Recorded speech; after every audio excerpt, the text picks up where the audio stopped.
I forgot to hit that start recording button. So those of you who are watching on YouTube missed out on this lovely intro that I just had that I also kind of botched a little bit, but we got a lot going on. Welcome to Brittany. Welcome to Tim as well for being here tonight. So as I said, I had taken 2 weeks off. My good friend Corey Barlow had taken over the show last week. And if you haven't subscribed to his channel yet on YouTube, I encourage you to do so. He just broke 200 subscribers and he's trying to fast track his way up to 5,000 subscribers. So good for him. I'm hoping that he reaches that goal, but I'm going to be honest, I'm going to put up a fight and I hope I beat him there. On top of that, I also want to give a thank you to our sponsor of this week's episode, AmazonUPCBarcodes.com, and we'll talk about them a little bit later in the show. So, we're at a very interesting crossroads here in my eBay and Amazon career. I have decided that it is time to start making a little bit of a slowdown. But that doesn't mean that I don't have at least one solid day worth of picking left in me. So what did I do? 2 Saturdays ago, I went out again to the coveted Sunnyside Swap Meet to take my hand at getting some of the best items I could. Even with the intent of not buying as much stuff, I told myself I was only going to deal in high end and I wanted to avoid the smalls. There was just one too many items that caught my attention and I don't know what it is. My friend even said, hey, just focus on Amazon stuff if you're trying to downsize on the eBay stuff. And I just can't walk away from an item that has good margins on it. I don't care what it is, and I don't care how much I'm trying to avoid the work. So I have a whole bin full of stuff that we're going to look at today. Just so I can whet your appetite a little bit about the news today, though. Today we're going to be taking a look at the concerns raised amongst die-hard statistic analyzers, and this is regarding eBay and some of the more recent statistics that came out. We're going to be looking at concerns from members who had canceled orders right after their items sell. If this is something that's happening to you, I'm going to be able to shed a little bit of light on that. We're also going to be talking about the deep, dark truth about opting into eBay's new payment system. We got a giant typo there, fix that. And we're also going to be talking about eBay Open and what you need to know. And I'll be honest, there's not a whole lot for me to give you. We're going to be doing a little bit of mail time as well. Thank you to Pamela for sending in a fantastic package, which I haven't cracked open yet. And then we're also going to be spending a little bit of time on story time, my favorite segment of the entire show. But without further ado, I know why you're all here. Let's not lie. You're curious to see what items I picked up over the last week. And also, thank you again to Mindy for sending in those fantastic Starbucks cups, but I am actually not in a coffee mood this evening. I got a little bit of tea to get me through the night. So, we're going to be cracking into some items. I got some interesting stuff. Now, as I said, it was 2 weeks ago when I went picking, so I can see the stuff on top. I don't remember what's underneath of it. So we're going to be seeing stuff kind of together at the same time. If you guys end up having any audio, video, lag, technical issues, let us know. We are trying out a bunch of new stuff. We've altered the way the connection works. We've altered the output of the stream. And because of the wonderful patrons like you guys, I was able to purchase this additional piece of tech here that's going to help streamline the process of switching between scenes and hopefully making the entire production value higher. But again, I haven't had much time to fiddle with it. We're going to play with it. Hello to Pam and hello to Jane for joining in on the show. So first item first, okay? I usually try and avoid massively oversized board games unless I know that there's going to be value in it, but I picked up this wonderful copy of Axis and Allies. Now, I do want to tell you, there's a lot of things you want to look for when you're buying old board games. Firstly, when it comes to the big ones, you want to make sure you're getting quality. Now, Axis and Allies has a couple of different manufacturers, I believe, and Milton Bradley, it's an okay one. When you're buying strategy and war games, there's other brands like GMT and 3M that you're going to want to look for before you look at Milton Bradley, but that doesn't mean that there's not going to be money in Milton Bradley.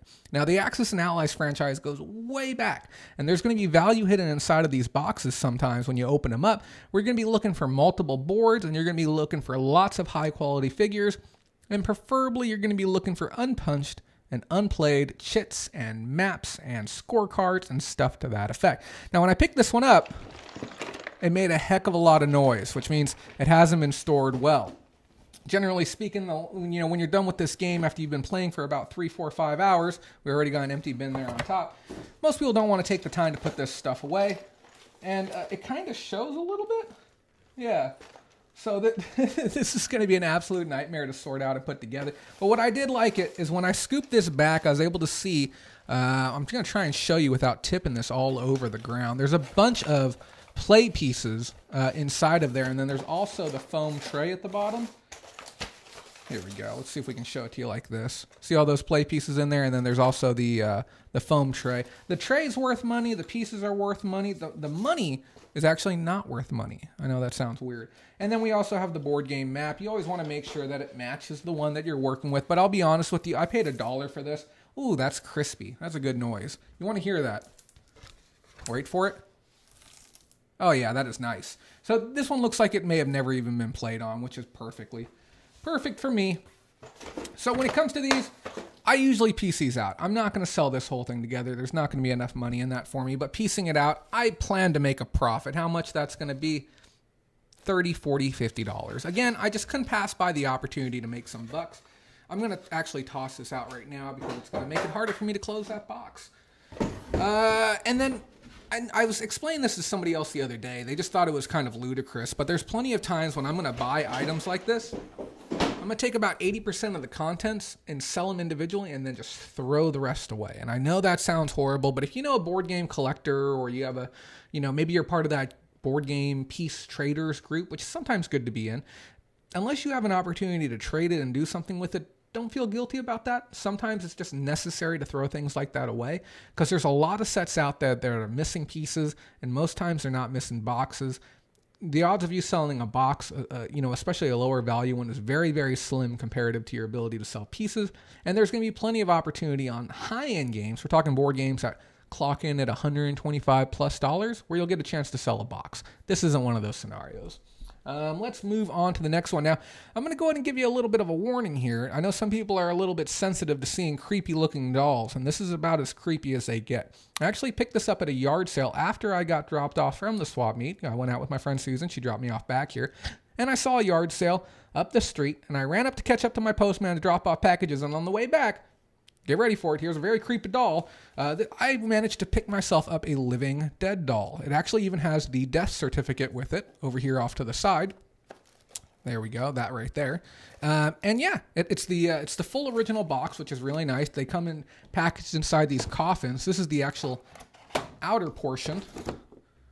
So it'd be packaged up like that. Very, very nice looking with the original lid, and then the whole thing together closes up nicely.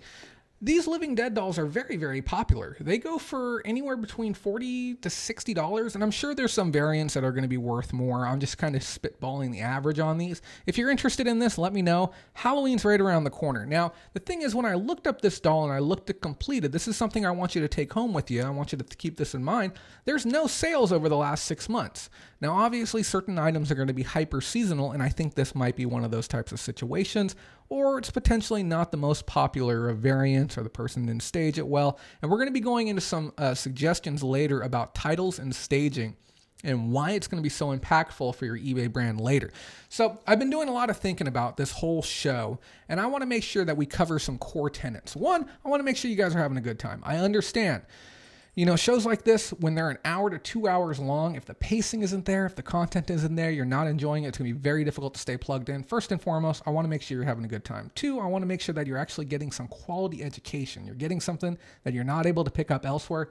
I want you to be able to profit from this, and then I want you to be able to have some type of takeaway, whether it's a fundamental training for eBay, Amazon, fundamental training for personal life and growth, and just progressing in some way. I want to make sure we cover those core tenets every time. So today, we're going to have a little bit more on the training end of things that's going to be kind of tangled into the news. And just like last week, we're going to do a little bit of bouncing back and forth between items and news. Have a little bit of fun with the mix-up. So as I said, anywhere between $40 and $60 on this piece. Don't be upset if it doesn't sell out of season, but you might get lucky, so it can't hurt. Oh yeah, I also forgot to mention too, those of you who don't know, this is a live show with live Q&A. If I pull up an item that you're not too familiar with, you want more details on, you want a better look, or if you just have a question about your eBay or Amazon store, something that you want to know, if I can't answer it right away, I will add it to the list and we will get to it by the end of the show. Show is slated to run till 7 p.m. today. Maybe longer, maybe shorter. Just kind of depends. But I hope you're all having a great and wonderful time out there today. Up next, we actually have something very exciting. Now, as I said, when I get these items, I do not list them online. I do not put them into my store until everyone has gotten a chance to see it. Why? Because if I list an item up and it sells and it's out the door, I feel like I've done a disservice to you. So 100% of my stock stays here until I get it listed up. So this item is very, very, very cool. It's not this diabetic testing device, which I mean, in all reality are scientific medical marvels. But we've got this N64 controller in the box. Now, normally these aren't that big of a deal. But when I showed up at the swap meet and I saw this guy standing out there and he had this controller, I'm like, oh, cool, a box N64 controller. He's like, yep. And I go and I pick it up and I start taking a look at it. He's like, oh yeah, it's brand new. And I just kind of snicker a little bit, when somebody says brand new. You've all seen this before. You've been on the Facebook Marketplace. You've been on OfferUp, and it says brand new, used only once. And it's like, obviously, it's not brand new. It's been used. Us as eBay sellers understand the difference between brand new, like new, very good, good, acceptable, parts not working. We understand how that scale works, but not other sellers do. So when he said brand new, I'm like, yeah, no, is it really brand new? He's like, oh yeah, open it up. And with a whole lot of skepticism, I went ahead and cracked this tab back, popped this open here on the end. I see the tray on the end. I'm like, okay, it's got the tray with it. Cool, it's not that big of a deal. And then I pull it out and I see the warranty card. And then I pull it out further and I see the original baggie. And then I look through the baggie and it has the other inner baggie around the cord with all the twist ties on it. And I very quickly and very, very carefully close it back up again. And I look at the gentleman and I say, hey, I apologize. He's like, no, it's all right. And I'm like, no, I apologize. I understand that there's not a lot of people who understand what brand new actually means. And I'm like, I apologize for that. There's just sellers out here. And he's like, nope, I understand. I know what you mean. But yeah, this is brand new in the box. You do not see these. Here's the thing. We could take that Living Dead doll, for instance. I could go out. If I walked out this door right now with the intent on finding 10 Living Dead dolls, I would find those before I found one brand new N64 controller. I've been doing the game store and I've been doing thrifting and picking for a good portion of my life, going on 10 years now. And I know I look young. I'm going to be 33 here in a month. I've been doing this for 10 years now, and I've never come across a brand new N64 controller in the box. Now, I've seen ones outside of the box with their twist ties and their baggies, but never complete like this. Now, these brand new, they vary in price depending on the color. Okay, this is one of the more undesirable colors, but we're still looking at conservatively anywhere between $80 to $120 for this bad boy, and maybe even more in certain climates. And when I say climates, I'm referring to the temperature of the market. Right now, one of the biggest gaming tournaments in the that happens all year long, it's called Evo, is happening right now. It's a 3-day event. A lot of people are very hyped about video gaming right now, and then this might be something that could go for a little bit more in this particular climate. So I'm very, very thrilled about that. I've been wanting to sell this item since the moment I got it. Ashley June says, finally, I get to catch a show. Ashley, welcome to the show. And Pam, thanks for tagging a friend in. It's always good to see if we can get more people watching the show. But yeah, no, it's good to have you. I think you're gonna enjoy it. And if you got any questions, don't be afraid to ask them. Always happy to have a good time and help some other people out. But isn't that a cool item? I mean, you don't see those often. To go along with that, and I can't stress enough how much these things are liquid gold to me right now. As a game store owner, finding quality N64 controllers is so difficult. Now, these ones that I got, they came with a little bit of extras. And I want to emphasize something real quick. When you're buying N64 controllers, you want to make sure you check this joystick. You see how this joystick's standing up nice and straight, even though I'm holding it sideways? And when I rub it just a little bit, it's not moving that much. You want to make sure your controllers are like that. If you hold it like this to the side and it's laying down like this, it's droopy, and it looks like it's falling apart, and you shake it and it just goes back and forth like that, it's garbage, and you're not going to get anything for it. But if it's nice and stands to attention, just like that, and has a good snap to it, good tightness, these things are worth good money. We're talking $20 to $30 a piece, depending on color and variation. Now, this is a weird one. It's a red and black. Somebody probably switched out the back on their own. Nintendo never made a variant like this. It also came with this little rumble pack shaped like a basketball, which I've never seen before, and I can only assume is worth a few bucks. This one here, I was very lucky. It actually came with both a rumble pack and a memory card. A little 2-for-1 on those. These are worth about $8. These are worth about 10 or 12. These are moving up very, very quickly. This rumble pack, I have no clue. MC Sports. I bet you it's corroded as all heck on the inside. Almost getting ready to corrode. But yeah, great little buy. I actually got all 4 of these controllers for $21, including the accessories. Just giving away money. And here's the thing, okay? With these controllers, there is no limit to the number of these that I will buy. If I was standing out there and you said, "Oh, it's they're $8 a piece," and I've got 200 of them, I'd be like, "Cool, here's $1,600." There is no limit to the number of quality N64 controllers I would buy at all, ever. So get these when you can get these, as long as they're in good shape. And the last thing you want to check, I have to make sure I emphasize this to you before you go. Look at the very top. Do you see how that is embossed on there? Right where it says Nintendo, this is actually etched in. If yours is not etched in and yours does not say Nintendo across the top, it is not authentic. Do not buy it, okay? So make sure your joysticks are good. Make sure the word Nintendo is etched across the top. Adam, Harry, heyo, right back at you. Thank you for joining into our show. We're talking about some controllers right now, but we're going to be covering a whole bunch of stuff. So, now I know what you're thinking too, like, Jay, what happens if the controller doesn't work? Okay, sometimes that's going to happen. But if you have a controller with a good joystick, that on its own alone for parts with good joystick is going to get you $15. And I know that sounds nutty, but we really, really need more controllers, and Nintendo just isn't going to go out and make any more. So every single day, controllers are getting broken. High quality ones are just going to keep going up and up and up in price. Even GameCube controllers are trending up to about $30 a pop, even since the last time we talked. They're just moving up and up. What else do we got in here? We got... Oh, yes, you can never, ever, ever have enough of these giant spindles of CD, DVR, Verbatim, TDK, Sony, Memorex, whatever they might be. We got a whole spindle of these. Now, these priced in insanely high. I can't even remember. Let me check. So this is what I do when I'm out in the field, okay? I grab my phone, I hit my Amazon app, and I get that bad boy open. I hit the camera, and the camera allows me to scan the barcode or the front of the item, depending on the type of item that I have. And then from there, it's going to display its value to me. Now, this barcode's actually a little bit thrashed. That's why I'm having a little bit of problems there. I think I may have manually entered it in last time. Let me try covering. Yep.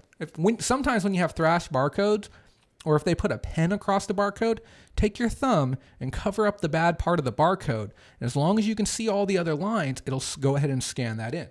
So when I scan this in, this is actually rank of 210. Very, very high rank. And here, let me go ahead and show you the pricing on that. We're actually looking at a new price of $139.95 with a gross proceeds of $116. I know what you're thinking. Jay, no one's going to pay that much for those CDs. It happens.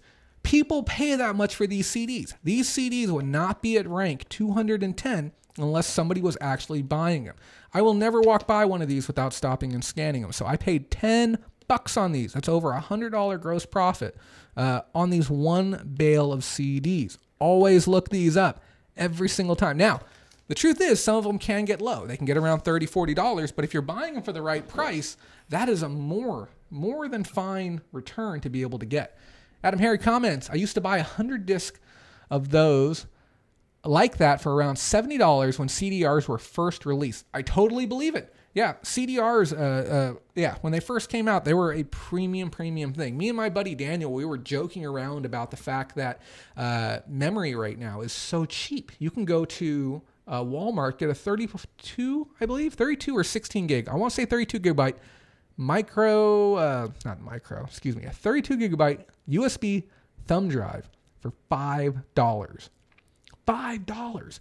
Like, I remember when 3 1/4 floppies came out after the 5.5 inch ones. We had the 3 1/4, and those held 1.44 megabytes, and just being blown away. It's like, how does this disc hold so much? And then when CDs came out, they held 700 megabytes. Just being blown away. And just thinking 10 years from now, we're going to look at those 32 gigabyte thumb drives, and we're just going to laugh and we're going to be like, I can't believe people are paying that much for that amount of media. But yeah, Adam says kind of crazy how the value has went up. So part of why these values are going up is because there's certain people who have become very attached to a specific brand and specific style of disc. Let's say you're somebody who puts everything on backup on a DVD-R, CDR, DVD-RW, and all of your stuff looks the same. Every single one of your discs has the same image and same look, and let's say you have thousands of them. Do you really want to switch brands after you've dedicated your entire library to that? Let's say the prices for the ones that you use, these ones, are $140, and the closest other one is, let's say, $90. Is it really worth saving that money to somebody who is that deep down that rabbit hole to actually consider switching brands at that point, or consider switching varieties? For the most part, it's not. And that's why we see certain dead tech, whether it be hardware or software, still fetch premium dollars. We're going to take a look at one more item, and then we're going to switch over to do a little bit of news. And don't worry, I've got a bin of stuff. We're going to come full circle and take our next one out after.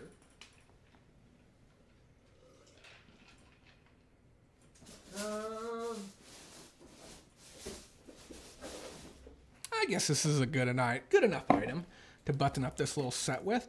Oh, we got a Crayola collector's tin thing of crayons, brand new.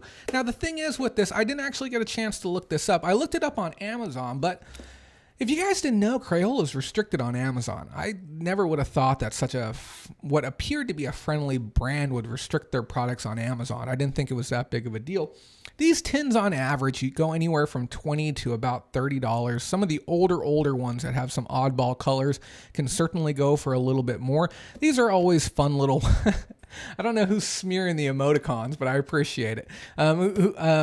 These are always fun little things to buy. When you get them, you want to make sure you get them in the original shrink. What's really great about this is that even though it is 2 pounds, it is small enough that this is something that you would ship cubic. So you can ship this anywhere in America for roughly $7, maybe $7.25 anywhere in America. At worst case scenario, best case you shove it inside of you shove it inside of a padded. Best you get it down even underneath of a padded. If you're not sure what cubic is, make sure you check out the description. We got some training videos down below.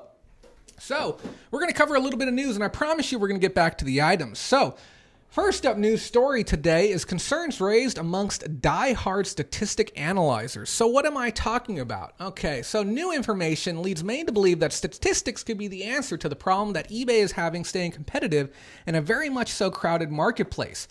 It's not a surprise to anyone that Amazon is an absolute powerhouse of a website and brand as a whole. But did you know that Amazon earns almost 50 cents of every single dollar spent online? Almost 50 cents of every single dollar spent online. Really let that to sink in for a moment. Half of all the dollars spent in the e-commerce sector specifically go directly to Amazon. More specifically, 49 cents on each dollar. Now, here's the thing. We've talked about how Amazon's an absolute powerhouse before. We've been down this path, and I'm not over here to stroke Amazon's ego anymore, try and put eBay down, but it's a little bit of a ridiculous number to stop and actually think about. Like, I knew they were big. I had no idea that they were absolutely that big. It would be foolish to believe that this trend and pacing will slow down and stop, though. Bloomberg News put out an article addressing these patterns and displayed some very eerie, to me at the least, information regarding why this might be. Now, they gave this information without a lot of context. For the sake of clarity, I'm going to go ahead and come right out and say that this is my own independent interpretation of what is going on. I unfortunately don't have all the final numbers together, and believe it or not, that's eBay's doing by not releasing the full statistics. And trust me, I tried to find this information.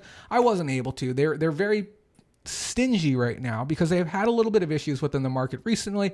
They had their stock plummet. Was it something like 10 or 15% after they had some massive layoffs? So they don't really want to put numbers like that out into the world right now.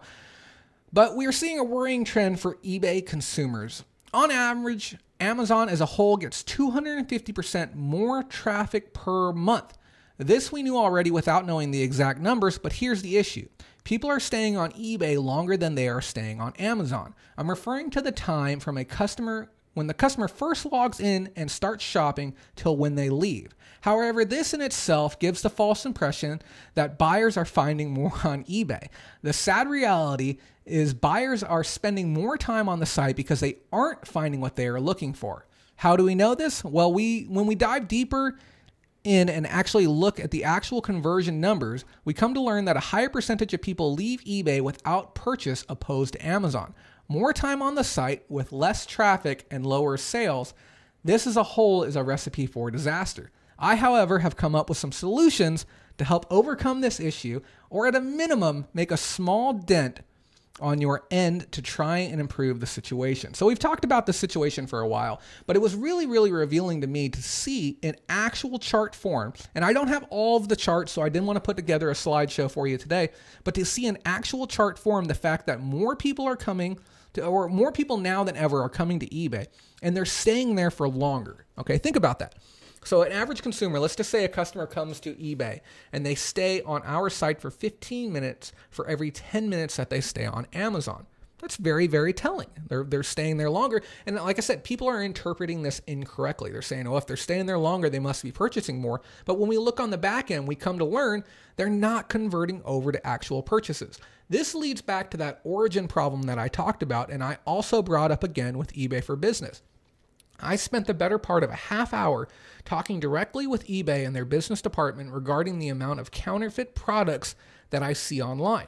First, I was seeing counterfeit video games, and now as of recent, I'm seeing counterfeit trading cards. I recently made a buy recommendation for all of our patrons.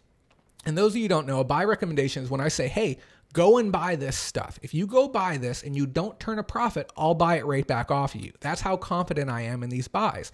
Now, the buy recommendation we made it on our private channel. If you're interested in info on that, just let me know. But moving on beyond that, I noticed a bunch of counterfeit Pokemon cards, a lot of them. And we're not just talking individual cards. We're not talking individual packs. We're talking sealed booster boxes of 36 packs in a box being sold for roughly $25. Now, the wholesale end on those is $80 and the retail is $100.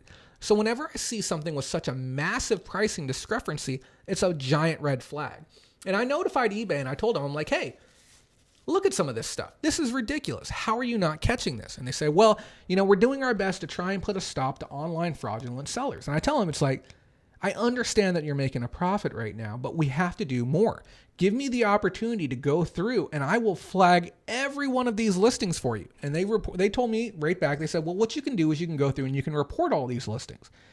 And I said, clicking that report button gives me the feeling that nothing is getting accomplished. I want to see a method where trusted sellers, trusted even buyers, people who have any amount of influence or presence within this platform can actually go through and make a change. I look over and I see YouTube's program. They have a program set up in place where trusted members of the community are actually able to go through and flag content. And if enough people flag it, it will automatically get pulled down without any action from YouTube whatsoever. It's just community guideline strikes. And I only think it takes a handful of people, and we're saying maybe 5 or 10 out of a group of about 50,000 flagging content in a specific way, and boom, it gets pulled down for a review.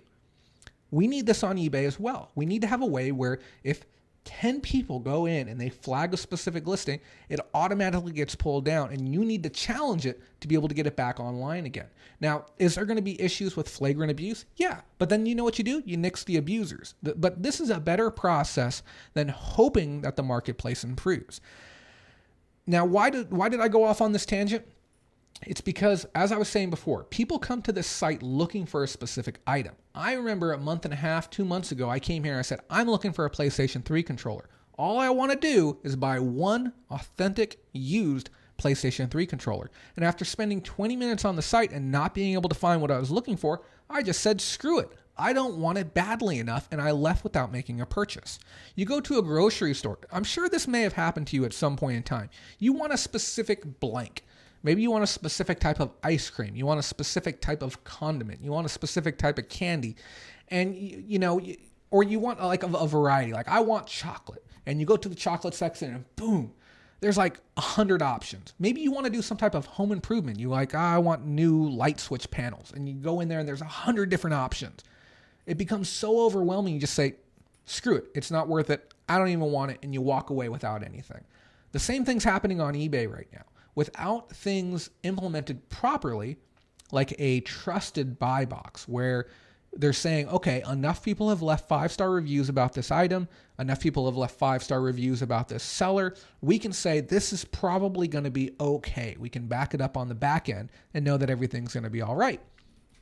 And then from there, it makes the buying experience easier for a consumer. Right now, I could yell into the other room at my Alexa device and I can tell it, hey, order me some Tide Pods right now. And you know what it's going to do? It's going to go online. It's going to say, hey, here's what the price we found for Tide Pods. Do you want to order them? And it's just that easy. My decision's made for me. It's just one option. It's exactly what I'm looking for. One and done. Don't have to worry about anything else. Now, would I pay that same amount of money to eBay for that same type of service? Heck yes, I would. If I could just say, hey, eBay, I want to buy a used PS3 controller. And it comes back and tells me, hey, we found you an authentic one. It's going to be $35. Boom. Order it. Let's make it happen. This is where the disconnect happens. And I've expressed this concern to eBay so many times.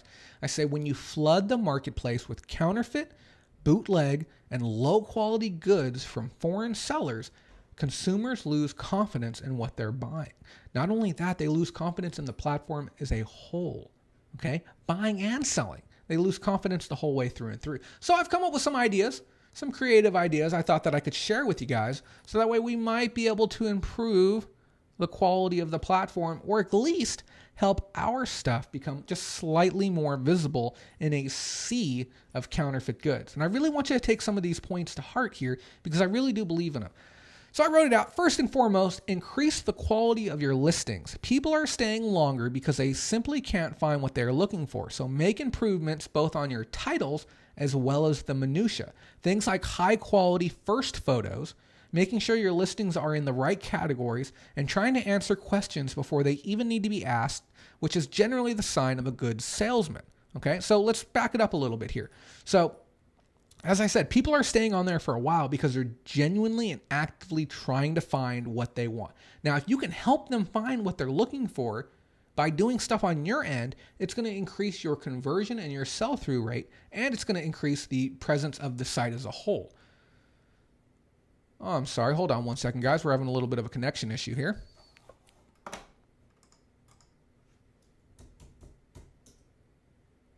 Sorry about that, guys. We're a little connection issue. Just want to make sure everything's going good. We like I said, we're still trying to hammer out some kinks right now. Give me 1 second.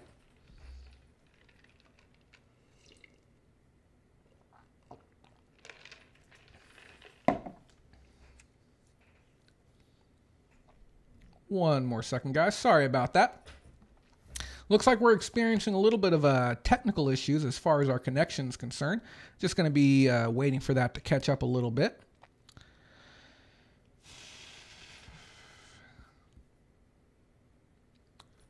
Okay, I'm just going to go ahead and carry on. Looks like we're back in the green again. If you guys are experiencing any technical or connection issues or you're getting dropped, just go ahead and let me know. So as I was saying, we want to make it easier for consumers to be able to find you and find your product. So that when I talk about that first photo, I call it the king photo. You want to make sure that you're clearly displaying what you have for sale. Okay? If you have a phone, for instance, and it comes with 15 things, okay, don't just have your phone. Have your phone plus the 15 things around it that are coming with it. Box, manual, cord, spare charger, foreign connector plug, whatever else you have. You want to make sure that you really showcase your item well. It's very, very important to do so. I see so many photos where your first photo isn't showcasing everything that's supposed to be included with it. You gotta fix that, guys. No crummy first photos. The next thing you can do is you really want to make sure you utilize that entire title that you're provided with. So as far as making sure that you have, I'm sorry guys, we're still having some connection issues here.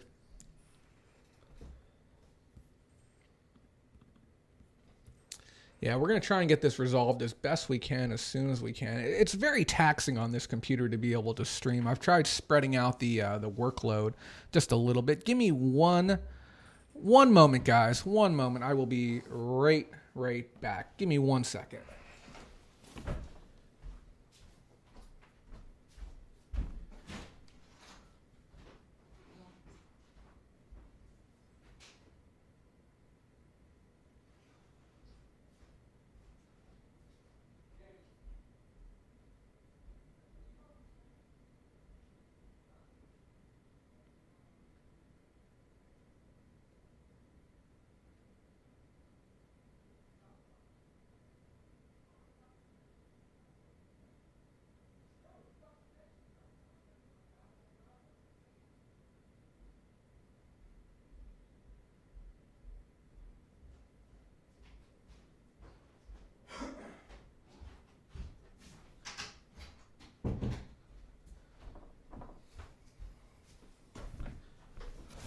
Well, welcome me back again. Let me know how that connection's going, guys.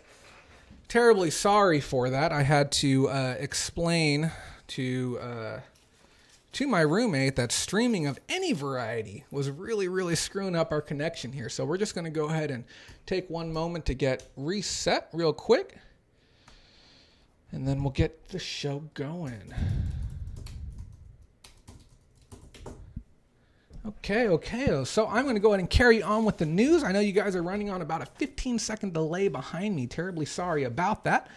So I'm going to go ahead and refresh on this end. I want to make sure that everything is up and going. And again, I apologize greatly for that delay. We're still trying to figure out the last of the issues and make sure everything is up to snuff. Okay. Everyone's in here. Donna, Pam, and 9 other people joined in. Okay. So where were we? We're making sure that we have really good photos. And then the next thing is making sure that you're utilizing the full entirety of that title. Okay, what does that mean? Making sure that you start thinking a little bit more like the consumer.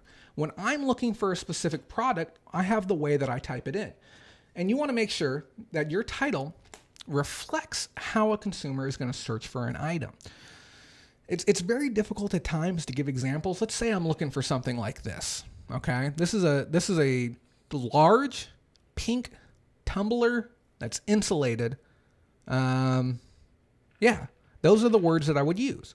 So when you're describing your items, you want to make sure you have those types of descriptive words actually in your title. It helps a ton. So helping your customers find your items increases your conversion rate, increases your sell-through rate, and it makes eBay as a whole actually look better.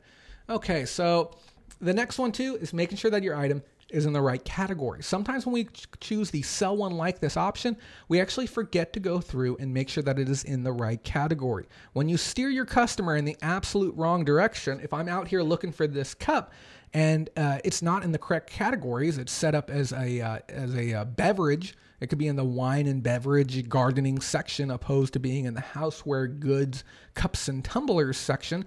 It's going to be much more difficult for the consumer to actually follow through and make a buy. Now, eBay does do a lot of things to try and help steer people generally in the right direction. And we're going to touch base on that here in a second as to why, as of recently, they're not. In the past, they were, but now we're having a little bit more issues with that. But we have to take more of the onus onto ourselves to make sure that we make the necessary changes to be able to try and fix our own problems without just sitting there and saying eBay is the problem. You know, I talk with a lot of sellers in and outside of our group, in and outside of our community, and I'm hearing a lot of the same things being echoed. Sales are down. Sales are down historically based on last year. Sales are down based on last quarter. Everything's just not where it's supposed to be. Yeah. And I get that, but we need to make sure that we get more done. And Mindy just threw that one in there as well. She said brand. Yes, don't forget your brand. If it has a brand, definitely shove it in there. And here's the thing, if it doesn't have a brand, but you know what store it's from, this came from Walmart. I bought this myself. So if I had a bunch of these, which I actually almost bought a bunch of these and sold them because they were going for about $7 a pop online and they were selling them for $1 each. If you know the store it came from, put the store in the title too, because somebody might type in pink tumbler Walmart, because that's where they saw one last and they might want to be able to get one. Now, there are certain situations where putting the title in or the name of the store can actually hurt your ability to sell, and that has to do with when an item is still super hyper available and you're going above the curve and you don't want to steer customers to where they can go get it for less.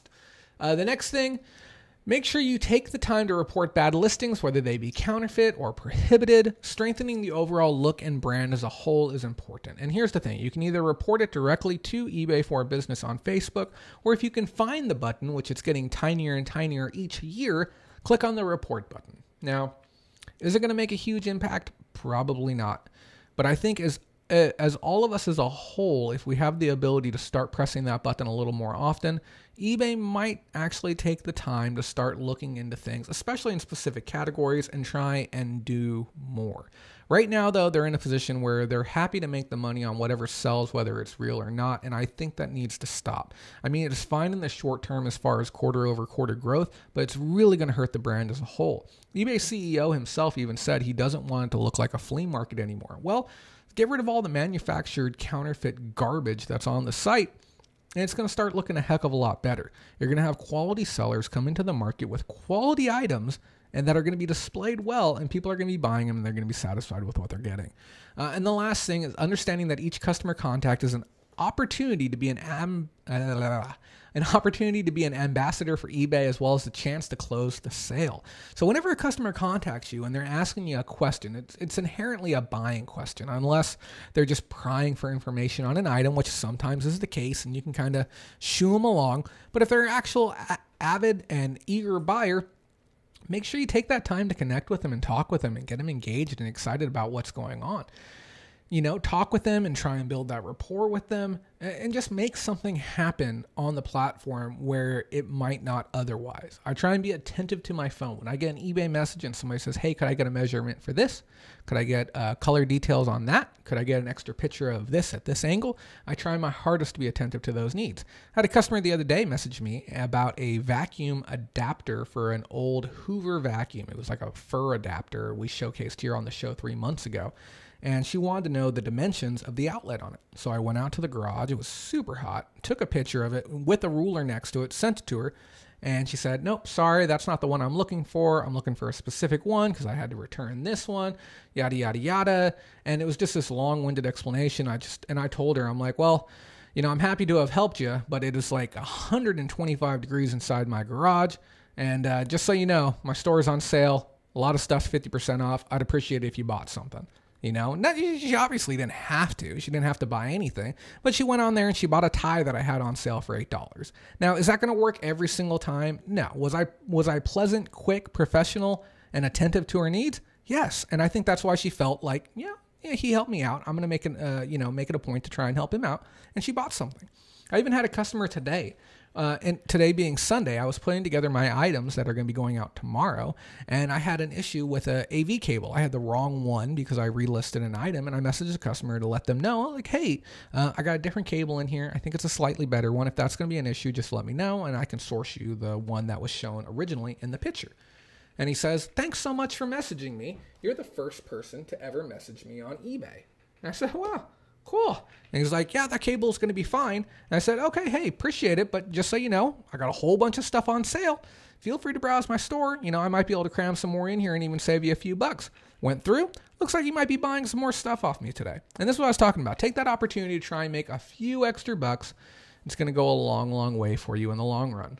Give me one more second, guy. I'm just, I had to kind of lay into my roommate about that because I told him like twice before the stream, don't use the internet. It's just frustrating.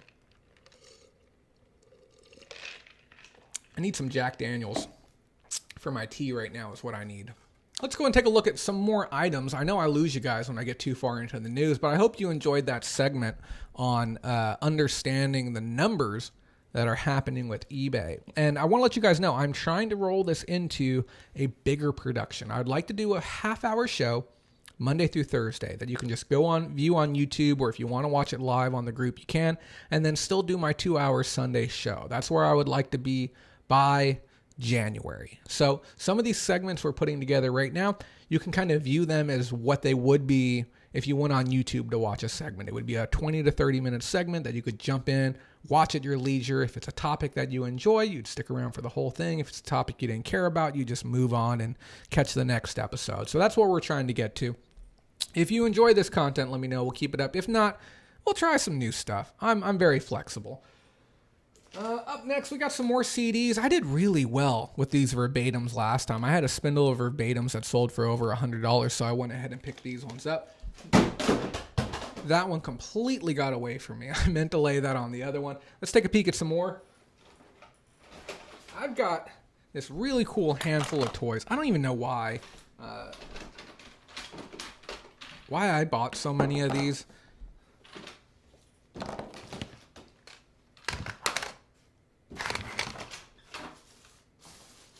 I don't know. They were just cheap. I got the whole lot for a good price. I'm just going to be kind of going through them real quick. I got a little Club Penguin one. Just kind of got it for the kicks, just for the lulz. I got a pair of these trains. These are little Atlas model trains. These are going to kind of go hand in hand with an item that I'm going to showcase here in a little bit. What was real nice is they have the original cases. They have model numbers on the side, which means that's going to be incredibly easy to look them up. Let's actually take a stab at one of these right now and see if we can look it up. This is Atlas 2201 East Coast boxcar. So let's see if we can, let's test out through the power of technology. Oh, look at that, it actually works. Let's get that going. So we're going to look this up real quick. Atlas 2201. Let's just see if that brings it up. Yeah, there it is. Price plus shipping lowest first. Buy it now format. Let's bring that up. Okay, it looks like we have one here in the box, which is going to be similar condition to ours. It's $12.79. Makes me feel better about buying all this. Atlas 2415. Let's see if that brings it up. Price plus shipping lowest first. Looks like we're closer to about $14 on the second one. So yeah, God, I am just all over the place today. So we're looking at about 20 bucks on the pair of these two, which covers all the figures that I bought here in total. Let's go ahead and switch back over to our main screen. Oh, look at that technology, guys. Technology.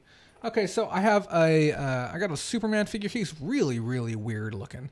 Some of these figures, you just kind of stop and look them up, but I think might even be a McDonald's one. I'm not even sure. I got everything for 20 bucks. I wasn't going to complain. I got this really nice Superman Domo. This is an oversized one. If I had to take a stab in the dark, I'm going to say he's going to be worth at least $10. I know this smaller one is one of the common variants of the Domo blind box by Kid Robot. He's only worth about 8 bucks. I got this Dr. Robotnik, which is a Sonic character as well. Got this little bad boy. This came in the lot too. Oddball little Pac-Man. Ashley, welcome to the show. Your boy's going to love this. I'm sorry about the hair. It's kind of hard to see. But yeah, I got a little Joker, little Lego. Is it Lego? Oh, it's a McDonald's toy. Cool looking Joker. But yeah, your boy can have that if he wants it. And then I think this is an Octorok. Let me make sure. Nope, it looks like it might be some infant toy, but I thought this was an Octorok, which is a character from Super Mario Sunshine for the GameCube. And then a little a chit from it's a Dumbledore. It's from some board game. And then a nice Funko figure as well. I don't know where this is from. But like I said, I got everything for so cheap. I knew that there was going to be money in there. I think this is Skeletor. Somebody can tell me that I'm like horribly wrong. I am not positive on this. And he is actually pink. He's just the same color as my background. His head's a little bit green. I think it's Skeletor, and it looks like one of the older ones. It says MX Designs. Somebody's gonna like correct me in the comments. I know it already. He said he wants it. Okay, I'll put it to the side for him. And then yeah. So I got this whole handful of toys for 20 bucks. Like I said, I can't complain. It's a good piece. I'm sure the Skeletors. I'll tell you what. Let's try and find him.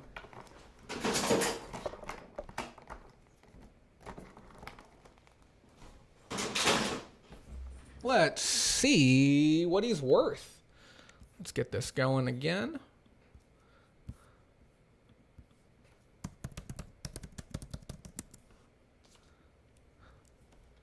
Maybe it's not a Skeletor. Is this the Okay, I'm gonna need to figure this one out. So we're gonna look at the bottom first, HK Designs. Then it says Chap MEI. Okay, let's see what we can find out.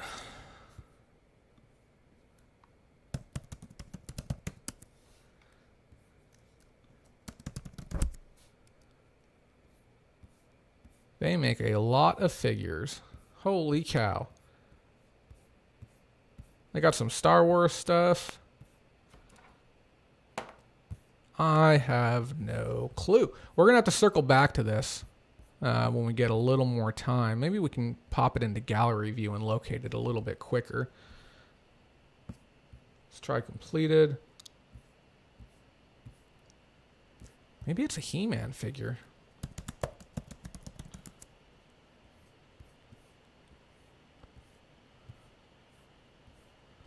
No clue. We're going to have to take the time and look them up. Here's the thing I can say, though, is the construction and the quality of this figure is pretty darn high. There's no doubt in my mind that this is going to be worth at least 10 bucks. Somebody's going to buy this. It belongs to something. If you know what it is, feel free to let me know. And then Mindy says the big white one is Cupcake from Frozen. Nice. Yeah, I'll definitely log that information for later. Let's hop back over to here. Okay, let's see what else we got.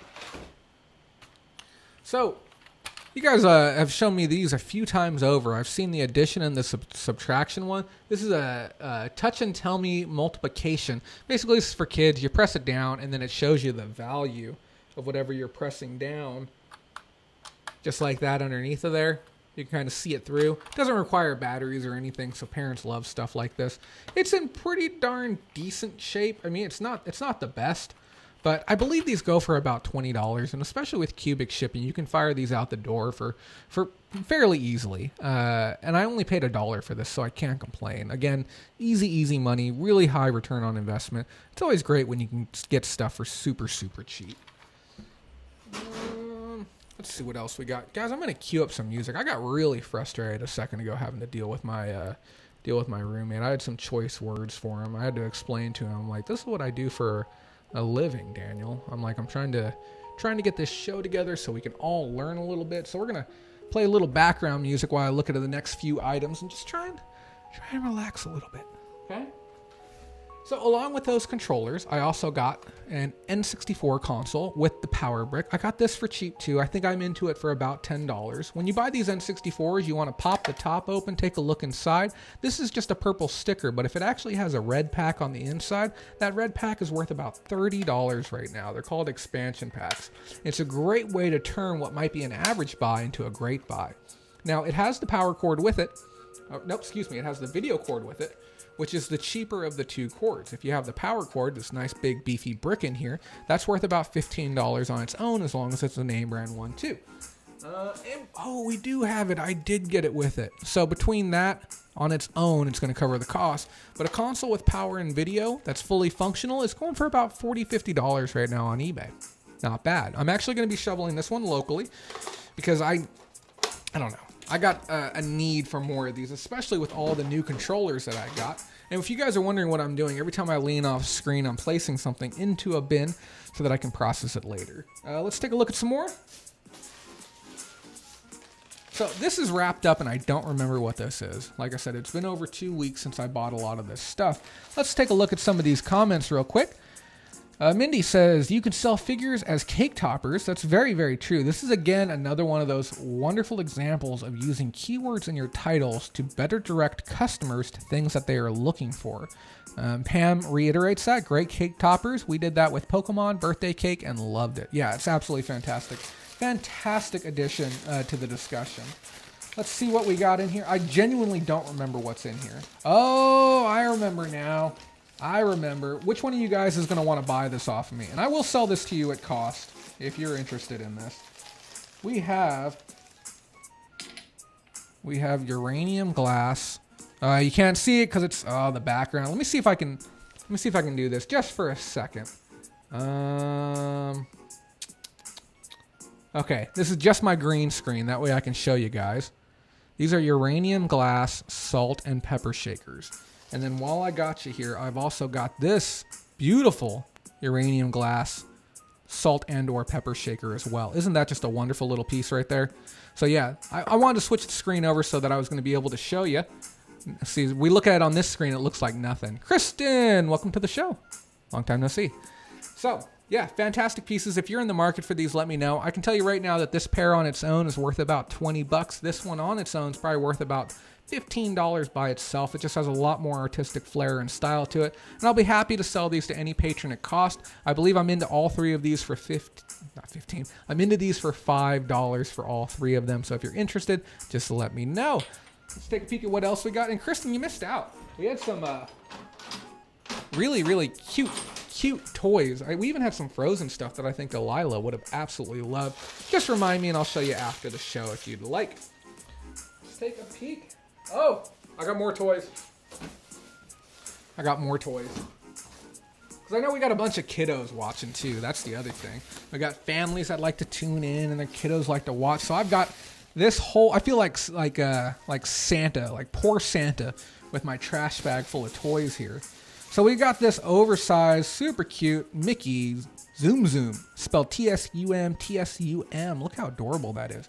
Now, these Zoom Zooms, they vary greatly in price. Some of them go as low as like $12 for ones like Yoda, the ones that people pretty much don't want, all the way up to, I've seen like $80 or $90 on specific ones too. So certain ones, like I said, they're going to be up there, but when you can get them for cheap, I think I paid like $1 or $2 each on these ones. Mindy comments, oh, pretty. Yeah, they are pretty. And she says, I'm in debt to you enough already. Those of you who don't know, we've had I guess you could call it like a silent auction-ish kind of going on our secondary page. Those of you who don't know, we have a second page behind the Bolorama page specifically for patrons. We showcase some amazing tips and we have some cool stories that we talk about on there. So if you're interested in joining that, just let us know. But yeah, this little guy, I haven't even looked him up yet. It's just going to be a really, really broad search, so I don't want to get too far into that tonight. But I have another one. Maybe we'll look this one up. Look how cute this is. Look at this. This is a Donald Duck Zoom Zoom. So we're going to look this one up real quick, and we're going to see if this bad boy is worth some bucks, and then we're going to get to the rest of the stuff in this box. Oh, guys, it looks like we're having a connection issue again. I apologize for that.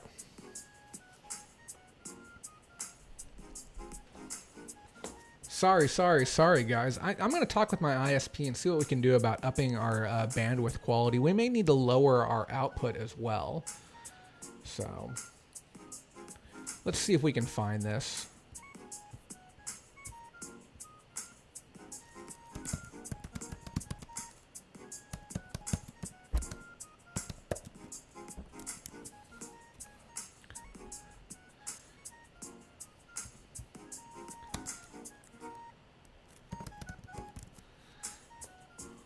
So these are the tiny ones. Let's see if we can find the big ones. I still think this one's the smaller one. Oh, it's a 12-inch? Okay, so the last one here, we have it showing sold at $18.35. That's not bad. That's not bad at all. Okay, yeah, cutie. Let's move on to the next one, see what else we got. Mindy Coy says the Artie shaker is Hazel Atlas. I have no clue what that means. I am so sorry. I'm sure there's... I mentioned something and that's super relevant, but I have no clue at all. Okay, let's see what we got next. So this was really, really cool. It's a novelty, okay? But it is cute, and it's something that people do buy. And I was talking about this with Susan when I was out there. We were talking about how novelty items kind of work, and you generally want to avoid novelties, but if it's something that has enough character and something that's unique enough, just go for it. Go ahead and get it. So what do we have here? We have canned moose. It says beware. Canned moose. Okay. Only open with adult supervision. So I'm just going to go ahead and spoil the fun for you, because it even says it here on the back, but a lot of people don't look at the back. It says contains one fuzzy moose. So it's actually a moose stuffed animal that's inside of this can, and it's actually legitimately canned, and you can hear the sound of it underneath of there, but it's not like a faux can with a twist off or anything. They genuinely canned a stuffed animal. These are worth about $10 to $15 on Amazon. I think the gross proceeds are $8, but it's just a cute little gift if you want to give it to somebody. Just something a little bit different, especially if they like mooses. I just got a message in from Mindy saying that she just got kicked from the stream. Yeah, if you're noticing interruptions, we apologize for that. We're still trying to get that all sorted out. Let me just send her a quick link real quick so she's able to get back in. Okay. Send that over to her. So if you do get booted from the stream, just let me know so that we can record what's going on. We're going to go and take a look at our next item. Get that going for you really quick here. Look at this cutie. This is a Build-A-Bear. Oh my gosh. I didn't even look at the face on this. Look at it. It's got a little heart over its eye. It's got the heart collar. It's got hearts all over its body. I didn't look this one up. I was able to score this one for $1 as well. I know I'm going to turn a profit on it. So again, there just wasn't much need to actually stop and look this one up. So yeah, good quality Build-A-Bear. If anyone's curious, I'll stop and look it up. But, you know, we've looked up so many Build-A-Bears. This one was a surpriser. Deja vu, everyone. Who's ready for this? I got another Gilroy Gardens family theme park garlic stuffed animal. This is the second one that I've gotten. This bad boy is worth about 30 to 35 bucks. Depends on when you sell it, who's looking for it, everything like this. But absolutely fantastic little piece. Good little guy to have.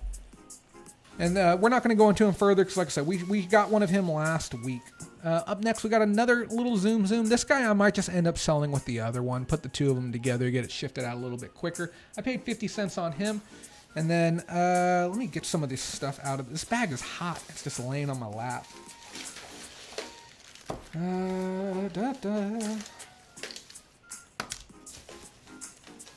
Okay. So we got a handful of items, guys. We got a GameCube controller. We talked about these GameCube controllers earlier. As always, make sure it says Nintendo GameCube on top. Make sure it's embossed on the bottom. Amanda Brooks, welcome to the show. Thank you for joining us today.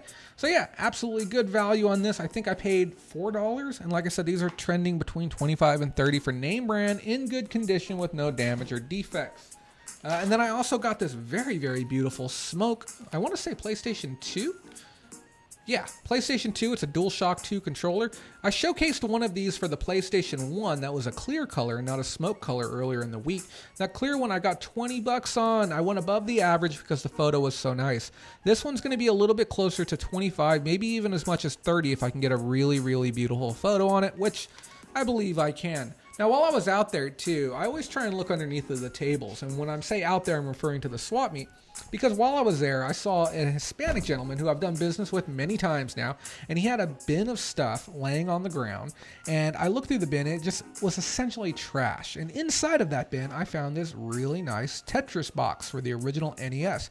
Now, this box isn't worth a whole lot, but I'm probably going to get $8 to $10 for it online. And I just asked him, I'm like, hey, can I have this? He's like, yeah, go ahead. You can take it. And I'm like, cool, thank you so much. So look around for little hidden gems underneath the tables when you're out at the swap meet. You never know what kind of bonus bucks you're going to make from that. So we got a couple more items. I got a Wii controller. We talked about this. If you haven't seen my Wii buying guide, check it out on the YouTube channel. Link in the description. You can check that out. We went over everything that you're ever going to need to know about Wii. We're never going to need to do that one again. We got a peer filter here. These are on average $10 to $12 a piece. We've talked about that many times. But here we go. We got a couple of nice items. We got an Olympus micro cassette recorder. Really, really nice. We got it. The original case, and then we have the cassette recorder itself. All in great condition. Has a cassette inside of there as well. I believe I had the... Yeah, I was able to test it there, I want to say. Nope. Yeah, it's moving a little bit. Yeah. Let me make sure the screen lights up. Yeah, good recorder. I believe this one's only worth about 30 bucks. And I know I say only, and it sounds like, you know, it's like a bad deal or something like that. But I think I paid 7 or 8 bucks on this. Now, the reason I paid that is because I actually wanted to get this other one.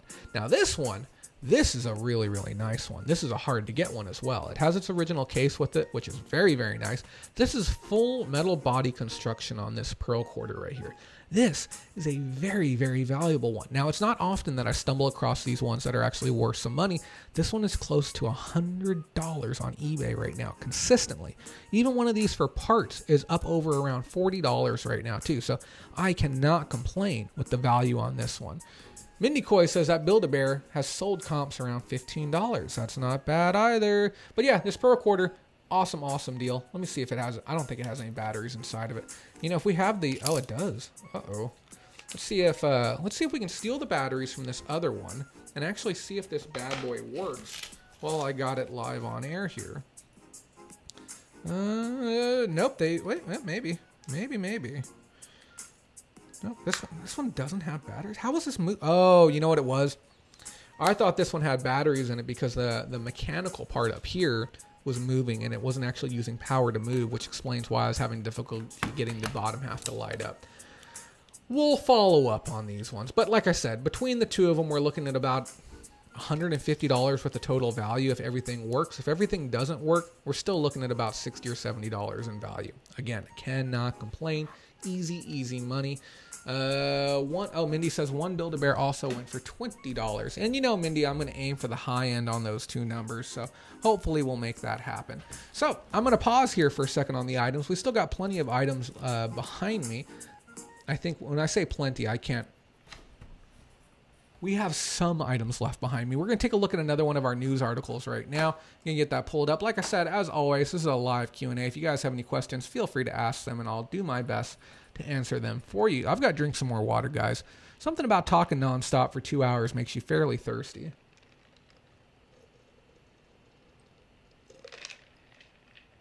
That is delicious tea.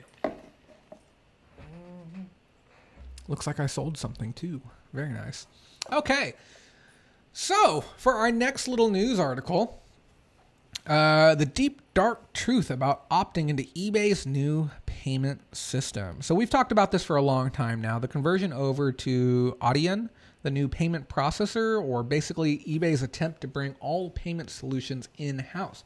Basically having eBay be your central hub for buying, selling, invoicing, customer disputes, getting it all under one umbrella back in the days like it was before PayPal was really a thing. The truth finally comes out. One that I thought would have been more visible to the casual onlooker. It wasn't until an article was slid my direction that I learned the evil, dark, and borderline malicious means at which eBay is trying to switch over its payment processing. Sure, we spoke about the benefits you can receive last week by making the transition, but there are some dark details I could not see originally myself, as I had not received the email for the switch. First of all, when you make the switch, there's no going back. If you choose to opt into this service that's happening, you cannot unchoose. You cannot opt in and then later opt out. Once you opt in, you are stuck, and stuck for good. Furthermore, I really want to preface this. This is the biggest death blow that your store can possibly have. Your store, your brand, and your chance at succeeding on eBay. Why is that? When you switch over, if you choose to opt in right now, I can't even believe I'm saying this. This is the most absurd thing ever. If you opt in, you can no longer take PayPal payments. Really think about that. You can no longer accept PayPal as a form of payment if you choose to opt in to this new payment processing. So every customer that wants to buy something from you, if they do not have a debit or credit card, any type of bank information linked to their account, they cannot buy from you. Even if they want to, they are not allowed to buy from you. How horrible is that? How could something like this even be possible? And how is there not more attention being brought to it? It can only be said that, like all changes on the internet, when you're given a choice, we are simply choosing to stay where we are at. Think of things like switching over your shipping. We've talked about switching over from, using eBay or even stamps to switching over to pirateship.com. And I've talked to so many guys about doing this. People who actively ship a lot, people at shipping stations even, and they won't make the switch. And I tell them, hey, you can save money every single day on your shipping. Just switch over. And they're like, nah, I'm good. And I tell them, like, guys, it's guaranteed it's going to save you money. It's always the cheapest option. Like, nah, it's fine. I'm just going to keep doing everything through eBay because it's easier. Okay. I've saved on average over $100 a week, every single week, just by switching over my shipping. And I can't stress that enough. And other things like using paypal.com/MOS, your multi-order shipping. Okay, there used to be a new version and an old version. What do? We click on that button. Whenever we are given the option, we click on that button that says switch to classic view. We want to look at the old version. We hate new things. We hate eBay's new shipping option as well. So that's the thing about it, guys. If you opt into this service, this new payment processing through eBay, which, most of us don't want to do anyways, you are really, really, really hosed. Now, if you thought not being able to accept PayPal payments was bad enough, what if I told you you can no longer at all use Global Ship Program, period, if you're in this new payment program? And now this is just for the beta process, but here's the thing. They haven't announced how long beta is going to last. So you could just be sitting there pretty much up shit creek. You can't take a PayPal payment and you can't sell items via Global Ship. What? Okay, this is horrifying. And then on top of that, okay, if you're one of those people that has made that switch over, you did opt into it, you're looking at a minimum of 2 to 4 days before you get any money for any sold items. And that's business days. So that doesn't include holidays, doesn't include Sundays. If you're one of those people that when you sell an item, you need to start spending that money right away. Let's say you just started your brand, you just started your eBay store and you're looking to succeed. You need that money now. You can't always wait a week to be able to get your money. Because remember how there's already those horrible eBay restrictions in place just to try and vet sellers as they come to the platform. Just imagine extending that process out even longer than it was before. So yeah, that's the deep dark truth about switching over to eBay's new payment processing. Definitely want to be careful whenever you make any changes like that. And we're going to take a look at a few more items, and then we got one little bit of news left for you guys tonight. Matthew Alcorn, thank you for joining in on this show. Happy to have you. How was the con, by the way? Did you enjoy yourself? I talked with Daniel. He did pretty well, but I didn't get your feedback on that. And we definitely got to go get some food sometime, too. So we're going to take a look. I don't remember buying this, but I have an Xbox 360 controller in here. I must have gotten it for a good price. It's in really good condition. The batteries aren't corroded on the inside, which is nice. And then whenever you're buying these, when they got the nice little bumps on the joysticks, that means that they're very, very new. When those bumps are worn down and missing, that means it's pretty beat up. Probably try and avoid those ones, okay? Good little buy. We got a cute little plushie. I think this thing might make noise. It may have made noise at one time. I don't know. I got this for 50 cents. I just assumed it's going to be worth something. I've done really good with all kinds of plushies. This is a Velcro here on the back. I've done good with plane-themed stuff and cruise-themed stuff as far as plush are concerned. So at 50 cents, I didn't even stop and look that guy up. And then, I'm really on the fence about these. Part of me says I made a good buy. The other part of me says I'm just wasting my damn time. But I don't know. I got a whole box of these little cargo containers. They're made of wood. And I don't know if they're homemade. But I doubt that they're like super homemade. But I have a whole variety of them. And they're nicely constructed. And they have good design to them. I think I paid $5 or $10 or something like that for the whole box. I'm hoping I can get 50, 60, 70 bucks out of them on the back end, but I have no clue. I no clue what they're worth. It was just kind of one of those hunchy little buys that I made. I'll definitely keep you posted on how those do. If you've sold one of those before, let me know. Let me know how you did. And then this is just more of them. Like literally, I have a whole bag full of extra ones on top of that. And then last but not least, I got a copy of Need for Speed Underground for the PlayStation 2. Always an in-demand game. Even Gamer Angst did a video on that specific game the other day. And then the last thing I got, okay, I do have one more. Ugh. This was a heck of a buy. Look at this. This is a massive roll of shrink wrap. This thing is huge. I'm going to say it's close to 15 plus pounds of shrink wrap. Somebody was out to swap me. They sold me this roll of shrink wrap for $2. Okay. And I know this isn't something that I'm going to flip back out, but I can't emphasize enough. When you see shipping supplies and shipping materials for super, super cheap, just buy them. Okay, shrink wrap, craft paper, stuff to that effect. Just get it while it's there. It's a fantastic buy. This is definitely going to help improve things when I do my move. It's going to help improve things when I'm doing my pack and ship as well. Using shrink wrap is great on stuffed animals too. I know that sounds ridiculous, but the thing is, this is going to allow me to compress down stuffed animals very, very far and then ship that inside of a poly bag. So I can wrap, tighten as I wrap, and then tuck that inside of a poly bag. Pam says, OMG. Yeah, she must be referring to the amazing value I got on this. I don't even know how much these are worth. If I had to take a stab in the dark, I'm going to say this is at least $40 worth of shrink wrap. And yes, yeah, it'll definitely help with the move as well. So let me get this off to the side. Pam, we're going to be talking about you here in a second, believe it or not. We got one more news story first. I'm going to make this one short and sweet. eBay opening what you need to know. I want to make sure I didn't miss any stories, though, because I feel like I'm missing a story. I did miss a story. Okay, we got two more stories. So we're going to start with eBay Open first. Okay. eBay Open and what you need to know. So after hours of sourcing the internet to try and gather enough information to make a full piece on the eBay Open, I was sorely disappointed. I couldn't find what I needed to find. No long breakdowns, no big headlines, no awesome changes for consumers to get ready for the massive event that I tried to get tickets for, reached out to eBay for Business and the Small Business Ambassador Network as well, but to no avail. So what do I have for you?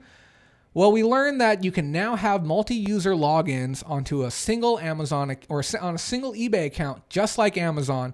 And during this event, Amazon became the first trillion-dollar brand in America's history. That's all. So that's my entire takeaway from eBay Open. I went to the eBay's website. I contacted eBay for Business. I couldn't find any additional details. I found like an agenda and a planner, but there's no after stories. I would love to have seen resource packets released, seller notes, buyer notes, just something that the eBay sellers who couldn't go to that event could have as a takeaway. I'm sure there's going to be updates in the next email that comes out, but there should have been something the day of, like eBay Open Day 1, everything you need to know. That should have been sent to your inbox. eBay Open Day 2, everything that you need to know. Here's what you're missing out on. They should have sent that type of information out to us instead of these stupid seller recommendations of things that we need to source. It makes no sense to me whatsoever. Concerns from members who are getting orders or cancellation orders right after their item sells. This is a fast and easy story. To put it simple, but a certain group of eBay members have started to express their frustrations on the eBay for Business page on Facebook. Why, you might ask? Well, it has to do with the increase in item cancellation requests that they have been receiving over the last 3 weeks. I know this seems like an oddly specific amount of time, but it has to do with the new format of the emails that are going out to buyers after they purchase an item. Normally, we get our thank you email or order confirmation emails, but in another effort to be more like Amazon, they have started including images of similar items. Now, that's not really a big issue. However, they have included the exact same items as the one you just purchased, and sometimes for less. That's the issue with eBay's best match at times. It plays like, oh, hold on, let me make sure I got this right. Yeah, so basically what's happening is I go on there, I buy an item, okay? And I get my message from eBay. It's like, hey, thank you for your purchase. The seller's going to ship your item out soon. Here's some other items. And it's showing items that are cheaper than the one I just bought. So what customers are doing is they're going in, they're just canceling orders. They're sending cancellation requests. And the thing is, I hadn't really given much thought to it because I don't sell a ton of volume. I sell on average 8 to 10 items a day. But I started getting some of these cancellation requests too. And like I said, I didn't think much of it until I started seeing other people vent their frustration. And then I was able to put 2 and 2 together and realize that's what's happening. So that's the issue with eBay's best match. At times it plays like a buy box, and at others it will give you relevant search results. Who here remembers the good old days of when eBay used to place sellers on best match based on who actually was the best seller? Things like top rated, power seller, quantity of units sold, and your feedback used to play a large part into where you would place. Now though, because we have funded the capitalistic machine that is eBay's promoted listings, those coveted spots go to the highest bidder. Yes, the irony is comically painful. Remember those days? I remember those days, okay, when we would fight to be the top of that best match list. And we had a lot of control over it, but it was control based on how well we actually did. But you guys know about eBay's promoted listing feature. Here's the problem. eBay is not finding creative ways to increase their buyer base. They're not finding creative ways to increase their seller base. So what are they doing? They're finding creative ways to make more money doing the exact same thing. Okay? If I came to you guys a year ago and I said, hey, I'm going to be raising the Patreon cost, but everything's going to stay exactly the same.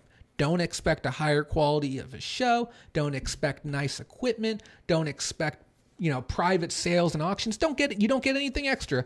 We're going to give you the exact same stuff that we gave you before, but we're going to find a sneaky way to charge you more money.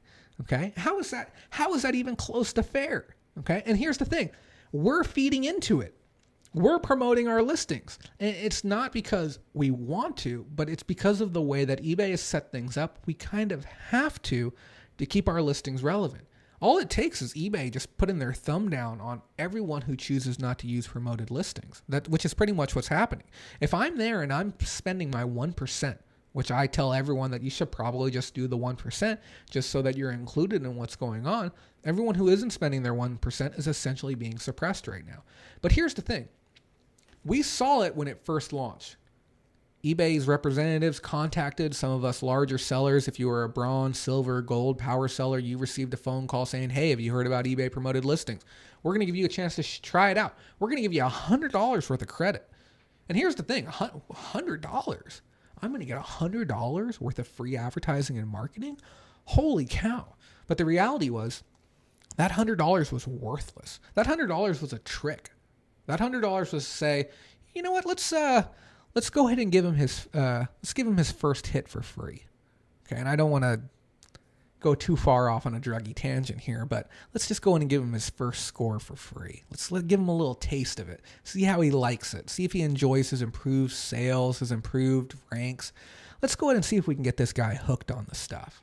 So I took my $100 credit just like everyone else did, and I signed up and I promoted some listings, and guess what? Yeah, I started seeing sales. I started seeing sales on items that I didn't think were ever going to sell. I remember my first promoted listing. It was an eBay, or it was on eBay. It was a Radio Shack blue and white children's style radio that I had listed for $100. No comps active, no comps completed. I was shooting in the dark here on this one. But I did my promoted listing and I did it at 5%. That bad boy sold within 24 hours after I had it listed up for over 3 months. And it just, I'm like, whoa, that was crazy. It's actually working. But now we're so far down this rabbit hole. We've been sucking on this teat for so long that it's become one of eBay's fastest growing brands, selling advertising to the people that actually make this platform work. To the people that are actually keeping eBay alive, it's becoming one of their number one sources of revenue right now. How disgustingly disturbing is that eBay is doing this? And here's the thing, what can we realistically do to combat this? Okay, we've learned that turning off returns doesn't help. Okay, we've learned that, changing, I don't know. There's not much left that we can do, guys. Okay, we either have to play ball or we don't, and then we kind of suffer the consequences as far as lower sales. Now, I'm willing to be the guinea pig. If you guys got some ideas, I'm willing to try them out, but boy, is it getting a little bit scary. I really hope that eBay gets their head out of their asses. And I asked eBay again. I said, hey, do me a favor. Check out my show tonight. Okay, I'm talking about very valid concerns that I believe people need to hear about. They even have a thing. They have their seller spotlight. They even launched their own YouTube channel. And it upsets me that their YouTube channel grows faster than mine. And I just watched their intro video, and I watched this jackass. And, forgive my language. He took a really nice hat and he just shoved it straight inside of a poly bag. No box or anything. And it just said, practical tips from experienced sellers. And I just watched it. I'm like, what the hell is going on right now? How is this okay? It scares me. And I've told you guys before, if you're not on Amazon, get on Amazon soon. I've seen an uptick in new people coming on board at the $30 tier on Patreon because it includes that 1 hour of training each month. And people have been messaging me and saying, can I spend that entire hour on Amazon? I'm like, yes, you can. And I don't blame you. I want to make sure that as many of you as possible are ready for that conversion over. So thank you for hearing that little bit of a rant. Let's move on. Okay. We got story time. We got a couple little things for story time. Okay. It's going to be a good one. Give me 1 second.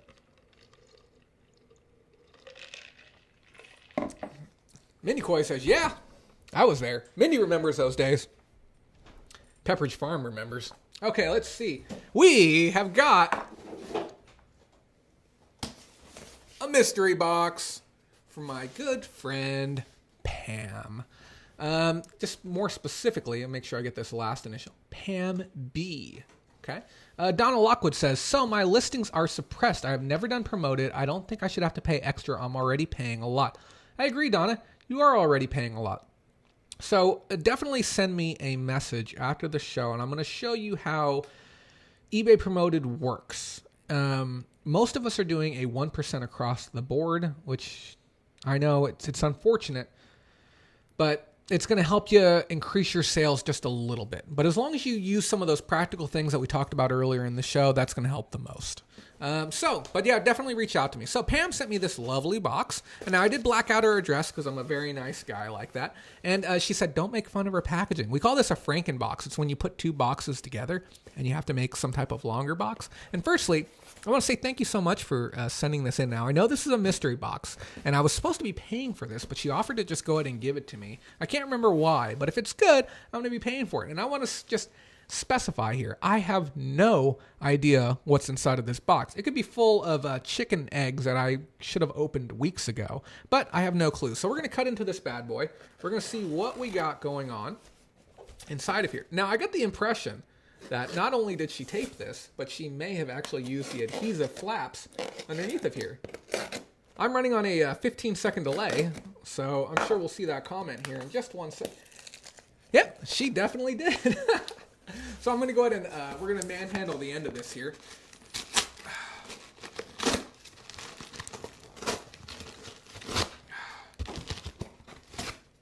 Is that a satisfying sound? Is that like some of that ASMR?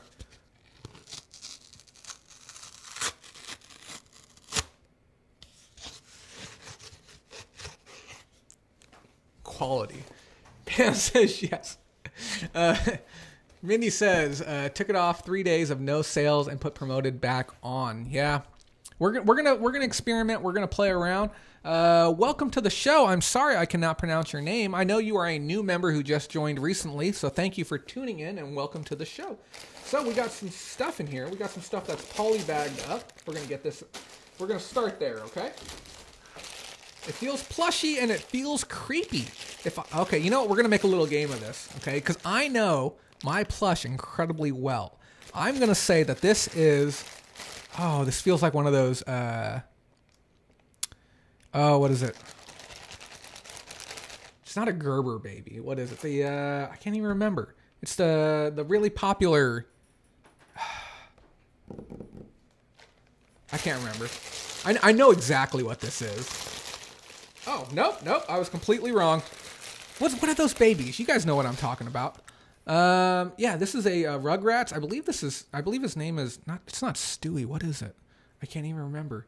Really cute Rugrats plush. It's by Mattel.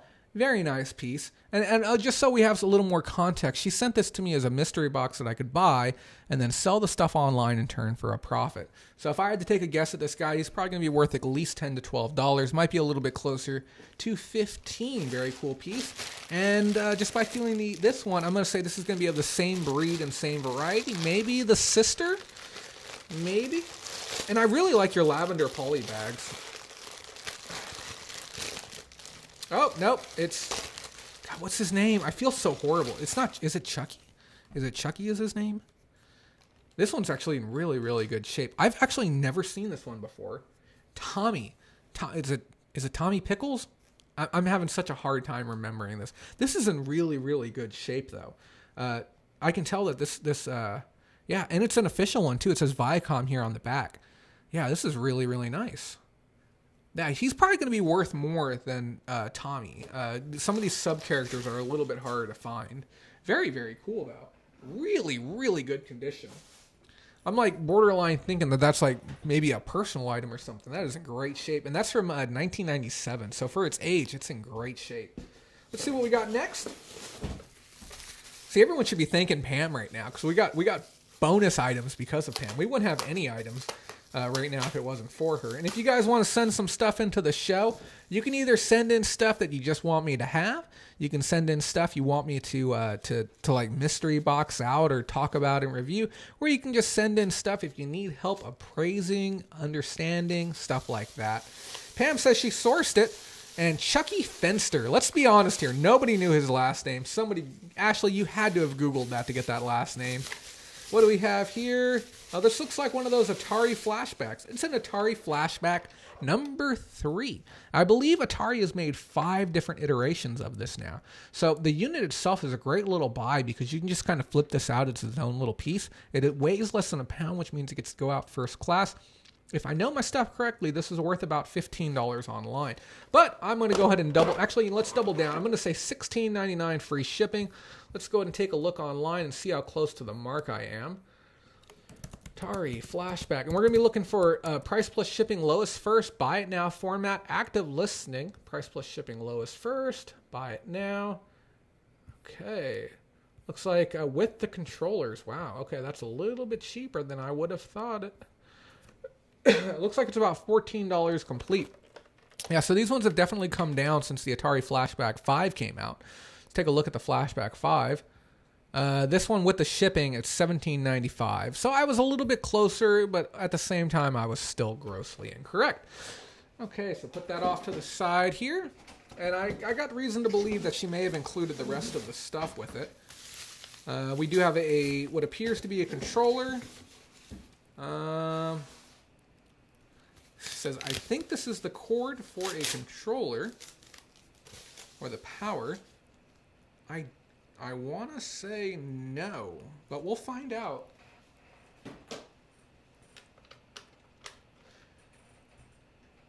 It seems close. It's probably right.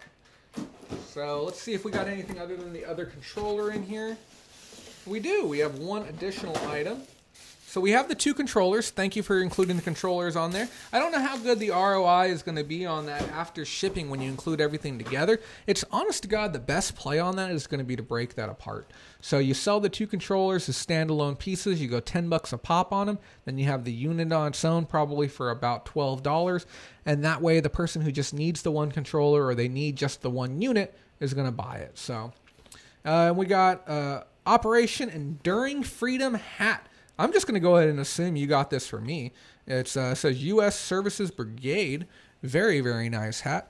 Those of you who don't know, I absolutely love my country that I am in, and I am eternally grateful to our armed brothers and sisters who allow me to have the freedom to be able to do the things that I want to do by sacrificing their time and themselves to ensure those freedoms to me. It means a ton to me. So thank you so much for this. If I don't wear this, I'm going to make sure that someone who is at the same level of patriotism as myself receives and enjoys this and wears this with honor. So, and those of you who don't know, Pam is former military. And again, as always, thank you.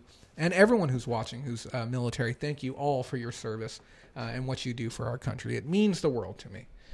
So, we're going to move on. And also, thank you as a whole, Pam, for sending that in. I truly appreciate it. We're going to move on to our last segment for today. And if you guys have any questions, feel free to ask them. And we will we will go over our last little bit here and then take any questions you might have, or we might wrap up the show. I got new music for you guys, too. Because like I said, we got this fancy new upgrade. Let me show it to you guys real quick. This is called a Stream Deck. And what it does is it allows me to program in a bunch of functionality into one little device. That way I can toggle and switch things on the fly. Now, programming this thing is somewhat tricky, and I haven't had the time to get everything done. So we're trying to still sort things out. I don't know if everything works, but we're certainly going to give this a shot right here, okay? We've got a new jam for tonight. I went ahead and now I did fetch this audio. I'm going to be very clear on that. But I did some edits. I did some adjustments. I did some remixes to be able to loop this and make this work for what we're doing today. So I always like to wrap up the show by having a little bit of a direct talk with the people who are still watching. Now, I understand that some of you are here for the items. Some of you guys are here for the news. And then some of you guys are here just to hang out with me for a couple of hours while I do the thing that I enjoy doing. But I guess it's kind of Jerry Springer-esque. You know, I'm not going to say I've drawn inspiration from him, but I think about that sometimes, the final thought where he gives his little tidbit as the show comes to a conclusion. And it's not necessarily paying homage, but I definitely have a respect for what he did and putting himself out there for so long. Last week, we spent time talking about doing more. When I say last week, I'm referring to 2 weeks ago, as I skipped last week's show. In 2 weeks, I managed to get caught up on all of my eBay listings, minus the ones from today's show, of course, set up new connections, and try and distribute more coupon books, finish up some massive backlog projects, and even start the laborious process of doing inventory. and getting the liquidation underway for the end of the year. So let me ask. I asked all of you to do more. I said, do more for me.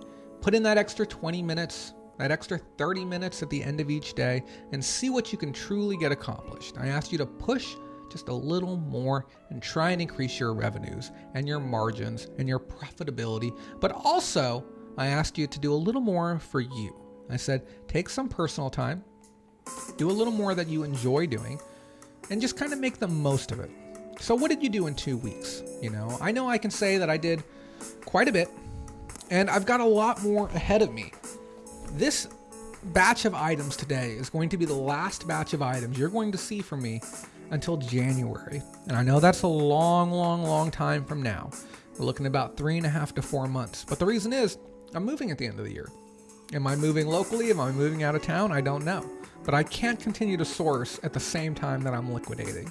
I haven't been to a thrift store in 3 weeks. I've only been using the swap meet, and I've got a lot of inventory here to liquidate. And when I say a lot, we're talking roughly $110,000, $120,000 worth of inventory that I want to get liquidated out before I move. So it's a lot. Okay. So in the comments, I want you to let me know what you've done more of. Okay. I want to know if my talk had any impact on you. Now, this next little bit is directed to some of you in specific, but overall it's directed to everyone, anyone and everyone that can benefit. There's no such thing as, quote unquote, not having time. This notion in of itself is absurd when we slow down and try to interpret what the speaker is attempting to convey. They are not saying that their life is absent of time or that it has expired. The obvious redundancy destroys the notion entirely. I myself woke up today with 24 of these hours allotted to me. This was not some lucky event or even by chance. This was in fact the default setting. After a closer examination of you, yes you, the one who has quote unquote no time, I can clearly see that you have been granted 24 of these very precious limited time hours as well. It goes without saying that some of these hours are stolen from us. I'm not referring to the work, I'm referring to the sleep we all need to merely survive, and even what can be a full event of stopping and satiating ourselves. Work, though, being an obvious time sink, this being one of many things that we prioritize above many other things in life, time with friends, time with family, and time doing things that we enjoy doing the most. We work to have more things, to have more better things, and then want more things and need to do more work to cover the cost on those as well. It's a vicious cycle, to say the least. I recently tried explaining to several friends that I had an interest in working less, making less, and in turn lowering my cost of living. Why, they asked. You have a good thing going. Why would you ever want to stop? The reality is that at a certain point, the amount of effort you put in to earn one additional dollar becomes worth less and less. I am by no means a millionaire. I am barely a thousandaire. However, the sting that is approaching is unavoidable. I am almost in my mid-30s. I know, I understand, many of you are older than I, but for me, the reality is starting to set in. The depletion of this time that I have is becoming more and more visible. I grow tired of hearing, quote unquote, I have no time, when in reality what you are saying is that you do have time, but you have chosen to prioritize other things at the top of that priority list. Just like last week, I asked you to consider making some small changes. Changes to the core ways we operate to try and get a result we can all agree is good. More time, more money, more freedom. We are all working on getting the pot of gold at the end of the rainbow. It's just important to remember to stop and look at the beauty of that rainbow along the way. And I mean this when I say this, guys. Slow down a little bit, Take time, prioritize, spend more time with friends, spend more time with family. Ask yourself, what is it all for? And don't be afraid to slow down a little bit. Like really, really slow down.